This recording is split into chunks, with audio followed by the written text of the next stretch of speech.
Hello students, welcome back to learn with me YouTube channel. Students, ನಾವೀ ದಿನ first PUC ಕನ್ನಡದ ಪದ್ಯ ಭಾಗದಲ್ಲಿ ತಲ್ಲಣಿಸದಿರೋ ಕಂಡ್ಯ ತಾಳು ಮನವೇ ಎನ್ನುವಂತಹ ಕಾವ್ಯ ಭಾಗದ ಪ್ರಶ್ನೋತ್ತರಗಳನ್ನು ನಾವೀ ದಿನ ಈ ವಿಡಿಯೋದಲ್ಲಿ ಕಲ್ತ್ಕೊಳ್ಳೋಣ.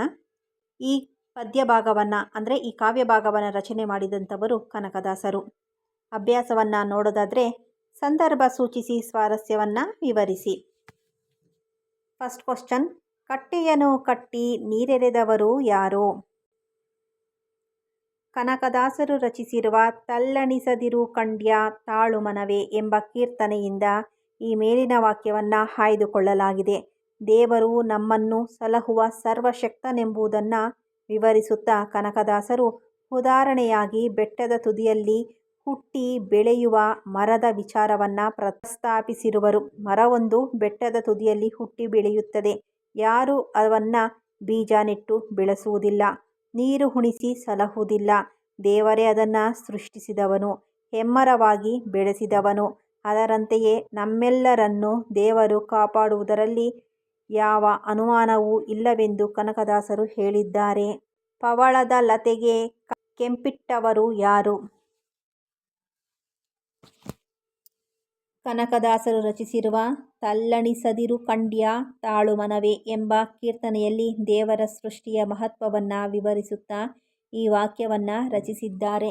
ಜಗತ್ತಿನ ಸುಂದರ ಸಂಗತಿಗಳ ಹಿಂದೆ ದೇವರ ಕೈವಾಡವಿದೆ ಎಂದಿದ್ದಾರೆ ಕನಕದಾಸರು. ಇದಕ್ಕೆ ಉದಾಹರಣೆಯಾಗಿ ಅವರು ಹವಳದ ಕೆಂಪನ್ನು ಸ್ಥಾಪಿಸಿರುವರು. ಎಲ್ಲರಿಗೂ ಮನಮೋಹಕವೆನಿಸುವ ಹವಳದ ಬಳ್ಳಿಗೆ ಕೆಂಪು ಬಣ್ಣವನ್ನು ನೀಡಿದವನು ದೇವನೇ ತಾನೇ.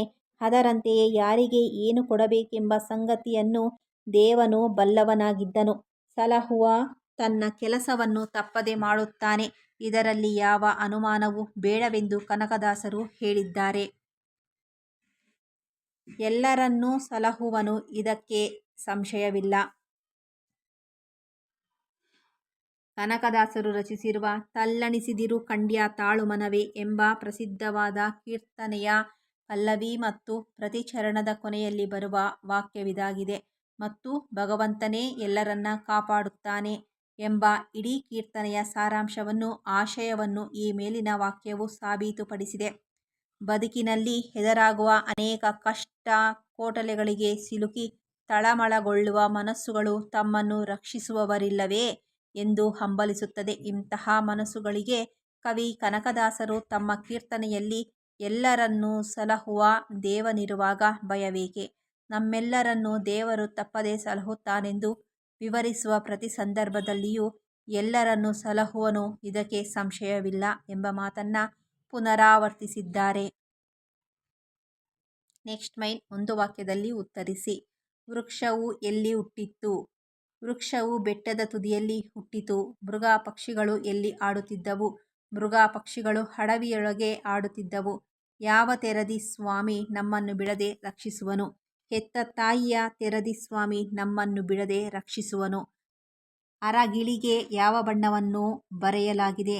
ಅರಗಿಳಿಗೆ ಹಸುರು ಬಣ್ಣವನ್ನು ಬರೆಯಲಾಗಿದೆ. ಕಪ್ಪೆಗಳು ಎಲ್ಲಿ ಹುಟ್ಟಿ ಕೂಗುತ್ತವೆ? ಕಪ್ಪೆಗಳು ಕಲ್ಲಿನಲ್ಲಿ ಹುಟ್ಟಿ ಕೂಗುತ್ತವೆ.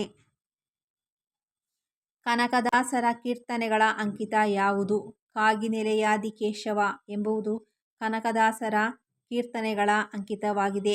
ಗಟ್ಟಾಗಿ ಸಲಹುವವರು ಯಾರು? ದೇವರು ನಮ್ಮೆಲ್ಲರನ್ನೂ ಗಟ್ಟಿಯಾಗಿ ಸಲಹುತ್ತಾನೆ. ನವಿಲಿಗೆ ಚಿತ್ರವನ್ನು ಯಾರು ಬರೆದವರು?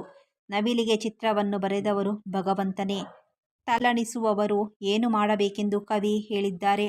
ತಲ್ಲಣಿಸದೆ ತಾಳಿಕೊಂಡಿರಬೇಕೆಂದು ಕವಿ ಹೇಳಿದ್ದಾರೆ. ನೆಕ್ಸ್ಟ್ ಮೈನ್, 2-3 ವಾಕ್ಯಗಳಲ್ಲಿ ಉತ್ತರಿಸಿ. ವೃಕ್ಷವನ್ನು ಆದಿಕೇಶವ ಹೇಗೆ ಸಲಹುತ್ತಾನೆ? ಬೆಟ್ಟದ ತುದಿಯಲ್ಲಿ ಹುಟ್ಟಿದ ವೃಕ್ಷಕ್ಕೆ ಆದಿಕೇಶವನೇ ಕಟ್ಟೆಯನ್ನು ಕಟ್ಟುತ್ತಾನೆ ಮತ್ತು ಅದಕ್ಕೆ ನೀರೆರೆದು ಬೆಳೆಸುತ್ತಾನೆ.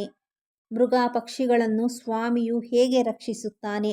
ಅಡವಿಯಲ್ಲಿ ಆಡುತ್ತಿರುವ ಮೃಗಗಳಿಗೆ ಮತ್ತು ಪಕ್ಷಿಗಳಿಗೆಲ್ಲ ಸ್ವಾಮಿಯು ಹೊತ್ತು ಹೊತ್ತಿಗೆ ಅವುಗಳಿರುವಲ್ಲಿಯೇ ಆಹಾರವನ್ನು ಒದಗಿಸುತ್ತಾನೆ. ಅವುಗಳ ಜೀವಿತಾವಧಿಯವರೆಗೂ ಅವುಗಳನ್ನೆಲ್ಲ ರಕ್ಷಿಸುತ್ತಾನೆ. ನೆಕ್ಸ್ಟ್ ಮೈನ್, 5-6 ವಾಕ್ಯಗಳಲ್ಲಿ ಉತ್ತರಿಸಿ. ಎಲ್ಲವನ್ನ ರಕ್ಷಿಸುವ ದೇವರು ನಮ್ಮನ್ನು ರಕ್ಷಿಸುತ್ತಾನೆ ಎಂಬುದನ್ನು ದಾಸರು ಹೇಗೆ ಹೇಳಿದ್ದಾರೆ? ಕನಕದಾಸರು ತಲ್ಲಣಿಸದಿರು ಕಂಡ್ಯಾ ತಾಳು ಮನವೇ ಎಂಬ ಕೀರ್ತನೆಯಲ್ಲಿ ದೇವರು ಎಲ್ಲರನ್ನ ಸಲಹುತ್ತಾನೆಂದು ಭರವಸೆ ತುಂಬಿದ್ದಾರೆ. ಎಲ್ಲವನ್ನೂ ಎಂದರೆ ಭೂಮಿ ಮೇಲಿರುವ ಸಸ್ಯವರ್ಗ, ಪ್ರಾಣಿ, ಪಕ್ಷಿ ವರ್ಗಗಳನ್ನು ದೇವರೇ ಸಲಹುತ್ತಿರುವುದು. ಮರವೊಂದು ಬೆಟ್ಟದ ತುದಿಯಲ್ಲಿ ಹುಟ್ಟಿದರೆ ಅದಕ್ಕೆ ಕಟ್ಟೆ ಕಟ್ಟಿ ನೀರೆರೆಯುವುದು ದೇವರೇ ಹೊರತು ಮನುಷ್ಯರಲ್ಲ. ಅದೇ ರೀತಿ ಅಡವಿಯಲ್ಲಾಡುವ ಮೃಗ ಪಕ್ಷಿಗಳಿಗೆ ಹೊತ್ತು ಹೊತ್ತಿಗೆ ಆಹಾರ ಒದಗಿಸುವವನು ದೇವನೇ.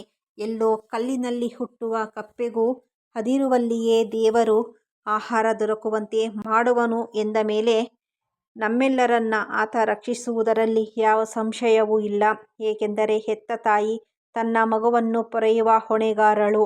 ಅದರಂತೆಯೇ ನಮ್ಮೆಲ್ಲರ ಜನನಕ್ಕೆ ಕಾರಣವಾದ ದೇವರೇ ಸಲಹುವ ಹೊಣೆಯನ್ನ ಹೊತ್ತಿರುತ್ತಾನೆಂಬುದು ಖಚಿತ ಅಭಿಪ್ರಾಯವಾಗಿದೆ.